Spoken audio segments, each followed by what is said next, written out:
WNST, Towson, Baltimore, and Baltimore Positive. We are positively through bye week, and we're playing football around here. We think we're pretty good, and we'll be doing some crab cake each and every Friday. We are doing the Maryland Crab Cake Tour presented by the Maryland Lottery.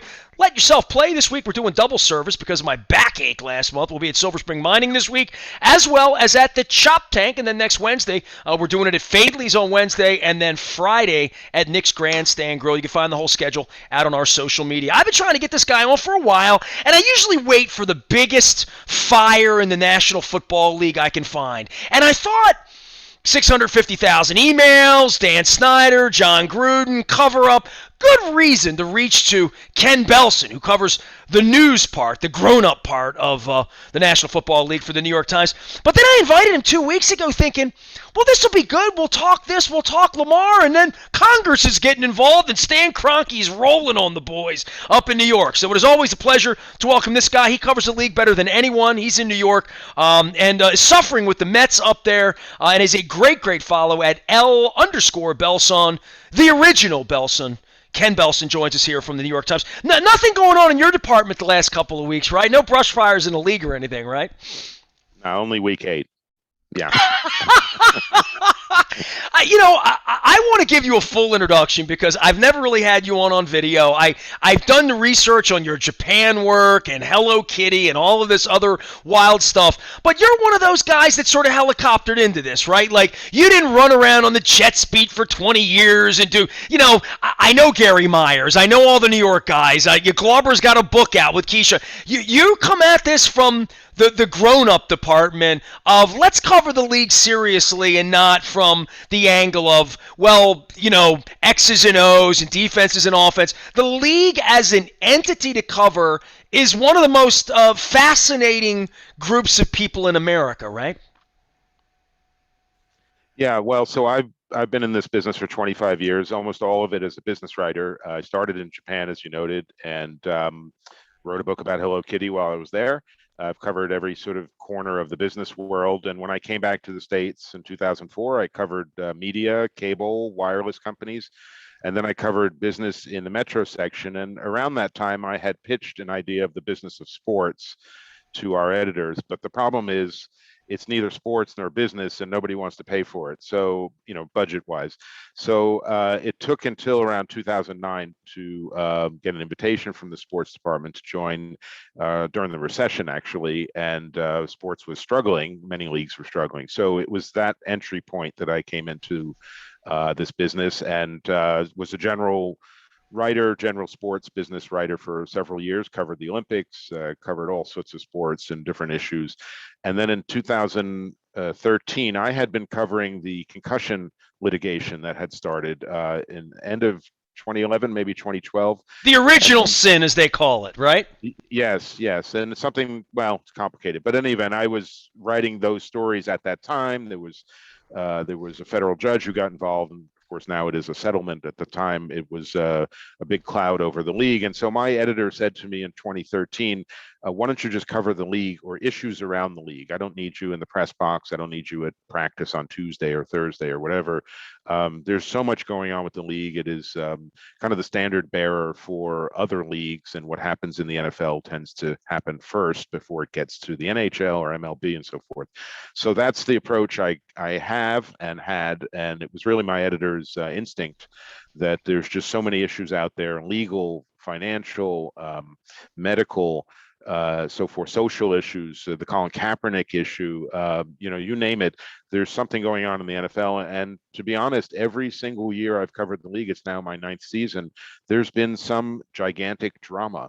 The first season was Richie Incognito and bullying. 2014 was Ray Rice. 2015 was Deflategate, and on and on and on. So my editor had the right instinct to sort of give me license to mix and match as the seasons developed, and it's been a real luxury, I have to say. Well, it turned into a hell of a book for Leibovich. I have him on from time to time. Are you old school fan? I mean, were you a Giants season ticket holder? Did you have any? Were you in Japan watching games at 4 o'clock in the morning like I've tried to do in Tokyo, which is you can't get the games in Asia? I mean, a little known secret. I was in Korea 2 years, couldn't find a game. I'm watching it on FaceTime with my kid holding the screen up.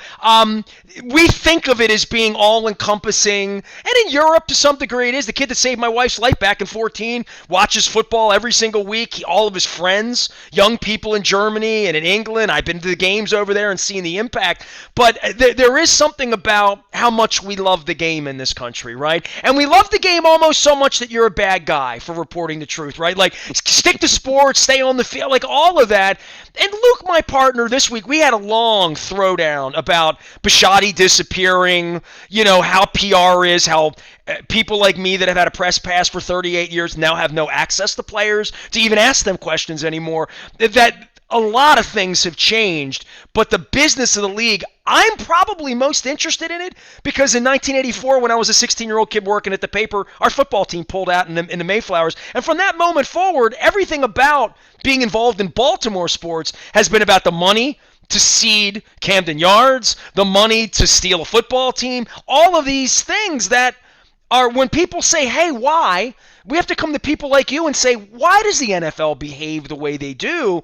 And I thought last week, since I've invited you on, the story that Wickersham got of running minutes inside of a meeting that was as nasty a meeting as they've had in the modern era of the NFL when they're talking about suing each other. Last week was a whole different sort of scab ripped open on this, right? Mm-hmm. Well, I mean, money is what drives all of it. And, my approach, having been in the business section for many years in various beats, is that, the NFL or any of these leagues are frankly, entertainment businesses.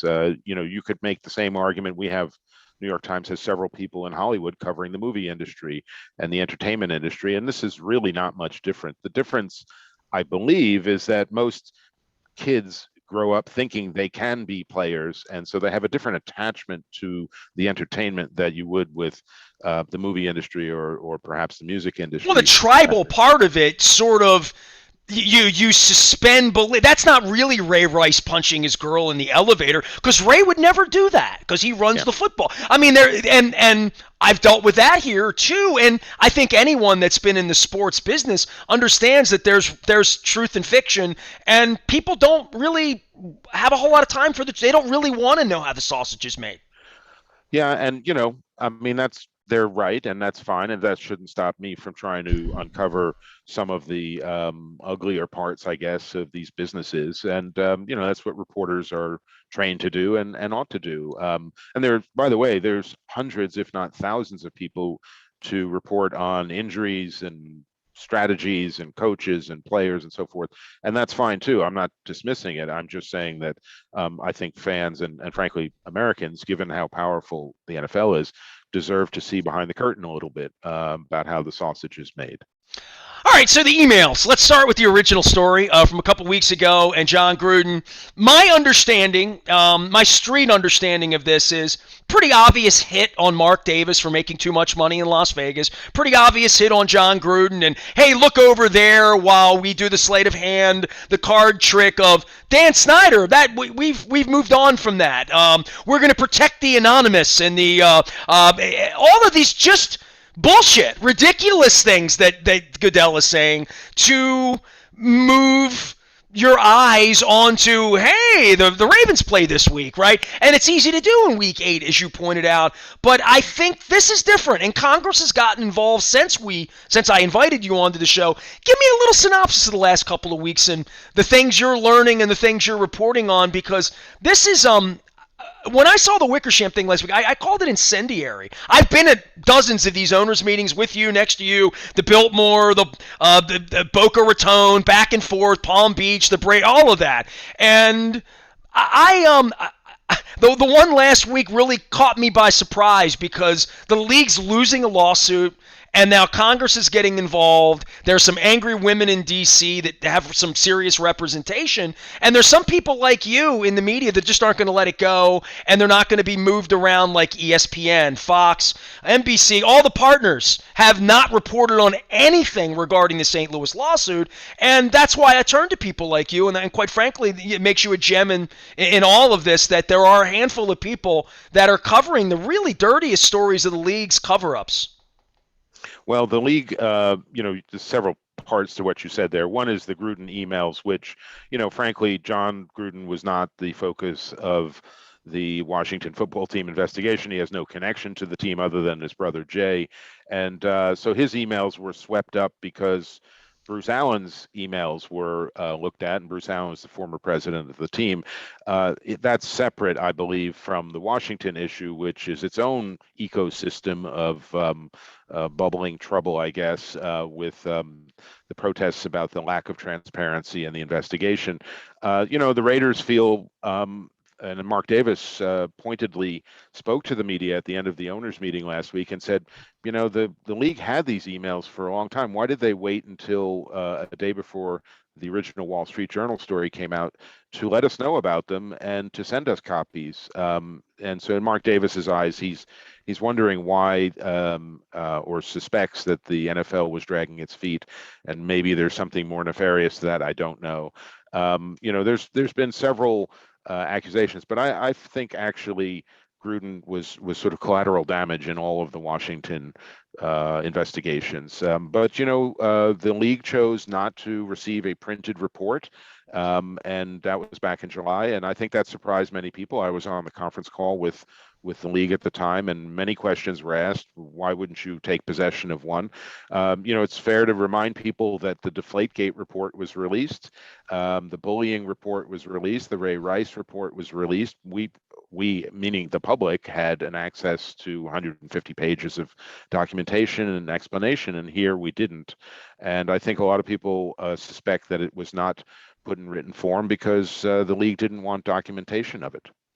Can Beth Wilkinson be subpoenaed? I mean, where can Congress take this? I mean, because this is the way wealthy people behave, whether it's involved with taxes or Donald Trump or in regard to bone spurs in Vietnam or whatever it would be, that unless the police come, and if there's no police and there's no FBI, and if the police are on your side and Roger Goodell is the cop, hiring Beth Wilkinson, whenever these leagues do that, we're going to hire Robert Mueller. He's the best in the business. We're not going to listen to a damn word he says. But it is amazing that without oversight of some kind, they will act badly. I don't think there's any question about that. Whether it's brushing under the carpet CTE or whether it's the Ravens trying to hide a video from a glass elevator in Atlantic City, everybody's cover your ass. And then we learned that Goodell's made $64 million a year the last 2 years. The concerns about what's in these emails, if they're so clean, they would be released, right? But Congress is going to get after this. What does that even mean when Congress goes after the National Football League?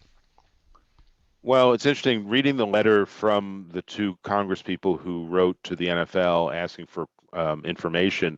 There's a series at the very end of it. There's a series of explanations of how to hand over data, and there are a series of I don't want to call them loopholes, but ways in which the league can justify not handing over certain types of information.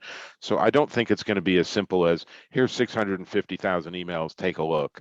There will be things that will be protected either for legal people's names, things will have to be redacted. It's a huge amount of information. And to be perfectly honest, I was a little surprised the league even claim they had 650,000 emails because it just set off a firestorm of people saying, well, what else is there besides the John Gruden emails? And look, 99% of them may be terribly boring and just, business operations, but the 1% of 650,000 is still a lot of emails. So it's an open question, and I don't know why the league did that. It invited more scrutiny than it did suppress it. Well, it almost makes you, it invites some sort of thought of guilt, right? I mean, shrouded in secrecy. I don't know why they brought up the number. They could have just said we read many instead of 650,000 and let people just imagine what that might be. But 650,000 sounds like a lot of information, right? I mean, just your mind would calculate it that way. And as I said, even if most of it is boring, some of it might not be. And we've only seen a handful of those emails. Dan Snyder's been a peach, huh? Through all this, right? I mean, he's not really an owner, but he shows up in pictures, and then he has the Sean Taylor chicanery, and this has gone on for 20 years. I mean, it's gone on in his personal life, his business life, his Washington football team life. His team doesn't have a nickname. The people hate him. And they won't roll over on him, will they? I mean, a little different than a groin rub for the Patriots owner, or drug problems for Jimmy Irsay, or whatever their indiscretions are. The NBA was pretty quick to move on Sterling, and after that, the NFL was pretty quick to dispose of Jerry Richardson. I mean, look, I'm in Baltimore where Peter Angelos has run my franchise completely into the ground. He's eating pudding. No one knows who's owning the team. They're on a 2-year borrowed lease because the 30 years are up. They're wearing cowboy boots in Nashville. And there's no reporting on that either because the New York Times doesn't exist in Baltimore. The reporting part of this is the pressure that makes these things happen. And everybody in Washington's tried to upend Daniel Snyder, and really the fan base, with just the truth. The truth is ugly enough. I mean, the track record of all of the awful things that have happened are there, yet the owners won't dispose of him. I find that to be a fascinating case study because the NBA had no problem pulling the thorn, and it would feel to me like long-term, and this is my baseball side of me, that if Selig would have given the middle finger to Angelos and said, we're putting the team in Washington, you sue us, have a good day, and at some point you'll die and we'll pull the franchise from you and your family. And instead it worked the other way. Angelos just sued him for them for 15 years. I feel like the same thing will happen with Kroenke, Davis, all of these guys. They just lawyer up, but the government creates a different thing, I think, and the Me Too movement and Snyder's indiscretions involving women, that I do think there will be an end to this, and it probably won't end well for Dan Snyder. It's just how much blood is the league going to take on in this, in a franchise that used to mean something? Well, I think the owners in general, and frankly in any league, are very, very reluctant to push out another owner, both legally because of how it'll get entangled and because it could be them next. Do you want to set a precedent of pushing Dan Snyder out, or any of the owners for XYZ, because it could be you next? Name the problem. And frankly, all we know right now is he's made the team isn't playing well. He's been offensive to fans. He's pissed off other people. He may not be a nice guy. I don't know. But is that enough to take away a multi-billion-dollar franchise? I mean, it'll be tied up in court forever. Sterling was different, I think, because he was on tape saying racist things. It got out in public. So far, we don't have that in any of the cases with the NFL, and so I don't see that as something imminent. Congress is different, but they can't take away his franchise either. They don't have jurisdiction over a private franchise. So. This is mostly for them pressuring him and trying to raise issues around the Me Too movement. Ken Belson is our guest. He's with the New York Times. He covers the important stuff, the grown-up stuff, not the toy department of sports and the business of sports and the National Football League and the Kraken and climate change and different things like that. Last thing for you, Kroenke. I was in St. Louis a month ago chasing the Rolling Stones around. I was there on a Sunday, a league Sunday. It was the day that Tucker hit the kick in Detroit. And I was in the Budweiser bar across from the baseball stadium, and they had won 16 games in a row then. It's Cardinals Central. And the reason the Stones are there is because they lost their football team. And along the way, I started, reading along and following Dan Wallach and various people that I know through the world of Twitter and all the St. Louis reporters, and whether it was, Howard Balzer years ago that said they broke every rule that they ever made by moving the franchise. It's certainly something they didn't consider when Jerry came in the room down there and put the Inglewood platform out. But everything the league researched and did was about the Raiders and the Chargers moving. And then and you were a part. You were there. You witnessed it. They blew it up in one day and never really figured this out. And now they've got $1 billion treble problem, which is very familiar to me in Baltimore because eminent domain was a phrase I learned at 16 based on the National Football League and Mayor Hudnut and Bob Hurt, all of these things that went on in my childhood. Seeing the Kroenke thing now in LA, and we're going to be at the Super Bowl in 8 or 10 weeks. Lamar might be there and all of that. But they've got a hell of an in-fight now, and it's a different kind of fight than I think they've ever had in regard to one owner saying, we're all, we're all in on this, and other owners standing up and saying, that's not the way we remembered it like 72 months ago, right? So you've been a part of this from the beginning, covering it all.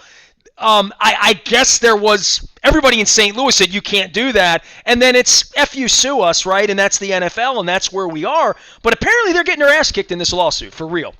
Yeah, it's been going on quite a few years now, and there's just another ruling I saw today that an appeals court declined to move the location of the trial. And the big difference, and people sort of forget it, but Oakland, when the Raiders left town, Oakland sued the NFL as well, but they sued them in federal court, and it was quickly thrown out. This is in state court with state judges and potentially a state jury or a jury chosen locally, and that's a different kettle of fish. And you could argue that it's cooked, right? That this is biased against the NFL.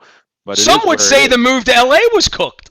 Well, yes, I think the folks in St. Louis would argue that. But I was there then, and the committee that the NFL, in fact, I had a very small hand in the formation of that committee because I'd interviewed Jerry Jones the year before that, at the end of the year, and he said to me on the record, I actually think it's a two-team market, LA. And there was so much confusion about is it two or one that the committee that had Robert Kraft, Jerry Richardson, Art Rooney, Clark Hunt, that group got formed to sort of steer the process, and they voted 5-1 in favor of the Raiders and Chargers moving in state, which also solved two stadium problems in one way. And at that fateful meeting in January of 2016, Jerry Jones pretty single-handedly lobbied for Stan Kroenke to win, and that's where we are now. So I think they assumed St. Louis would just go away, but they've got a big, thorny, multi-billion-dollar potential problem on their hands, and the problem is it's dragged other owners, not just Stan Kroenke, into it. Well, his legal fees are apparently gotten crazy, and when Jim Irsay says, well, let's let Stan come in and talk to us, Stan only talks to his lawyers these days. What? I mean, I can't imagine seeing 32 billionaires in that room and watching them walk out. That must have been one hell of a parade out of that office, huh? Yeah, well, that was a closed session, so only the 32 owners were in it, and a couple of legal folks too. It was a very detailed report by Seth at ESPN, and kudos to him. I'm not surprised it got prickly, because when owners like Clark Hunt and Robert Kraft are being deposed, then it's too close for comfort, right? Because then they're on the hook for something Stan is ultimately supposed to be paying for. And now Stan apparently is saying, well, I'm rethinking whether I want to pay for it all. The way these things go away is people settle. So they find a price somewhere that's agreeable to everybody, and they work out the numbers. That's typically what happens in the American legal system. I love your gig, Belson, man. You never know what's going to happen tomorrow. You know what I mean? Today we had a wide receiver kill someone on the freeway. And the league never sleeps. And I guess and this is where we can play nice at the end. If you watch football the last 8 weeks, it's a hell of a league, right? I mean, it's an amazing thing that happens in the fourth quarter when the game's 3 points or 7 points and the Bengals guy lowers his arm to tackle a guy, they throw a flag. People bet on this stuff, Ken. It's incredible, isn't it? Yeah, no, it's very good theater. I mean, I watched the Packers-Cardinals game the other day with the goal line. Well, the play that was the touchdown that was overturned, and then the goal line stand that the Cardinals had. It was good theater. I mean, even at the end with the mistake and the interception, the NFL has packaged a very good product. I wish the games were shorter, and I wish I had red zone on my cell phone also. But I watch the games. I play fantasy football like a lot of people, and I enjoy it. It is good theater, but it comes at a cost, and brain damage being one of them for some players, unfortunately. I thought you meant for the reporters. I'm sorry. Well, I thought you were making a joke, and I'm like, retired. Well, the CTE part, that's the original sin, right? Literally. Well, sadly, the reporting on retired players is really minimal, and I think that's the sad part. A lot of these players suffer that once they leave the field, and that's something I've paid a lot of attention to. And they have a host of problems, and often Americans and the Football League itself just wash their hands of it, and that's very unfortunate to me. Ken, I felt that as well because the team came here in 1996. I was 27 years old. Most of the players were my age. I'm now 53. We're celebrating the 20th anniversary of the Super Bowl 35 team, and we didn't celebrate. It was actually supposed to be celebrated this week because of COVID. They didn't do it. And, there are players that are gone, missing friends of mine, people I know that I can't call anymore because they're not right, and they're never going to be right again, and they're my age. So I think the rest of my life I will be seeing and feeling that in a different way than I was with, how much is that PSL? I want to have purple underwear. Let's go Ravens. I think as I get older, I start to see it differently, and I definitely see it differently when I see owners fighting with each other over teams being stolen and taken away and all that. It reminds me of my youth. Hey, I appreciate your visit. You're always in good spirits. You've always been great information, and I'm the one guy out there when you're doing all this hard work. I'm the first guy in line reading, and I appreciate you, Ken Belson. So thanks for coming on, man. Thank you. It's very nice of you to say. Thanks for having me on. L. Belson! You can follow him, L_Belson. He's at the New York Times. They do serious work there. Follow along if you care about any of this serious reporting. And meantime, Luke is out in Owings Mills. If you just care about the football team, it's all brought to you by Royal Farms. Real fresh, real fast. All of our reports getting up on Minnesota. The short week for Miami next week. And, of course, our Maryland Crab Cake Tour coming to a neighborhood near you. We are WNST, AM 1570. Towson, Baltimore. We never stop talking. Intelligent, wise conversations. And Baltimore positive.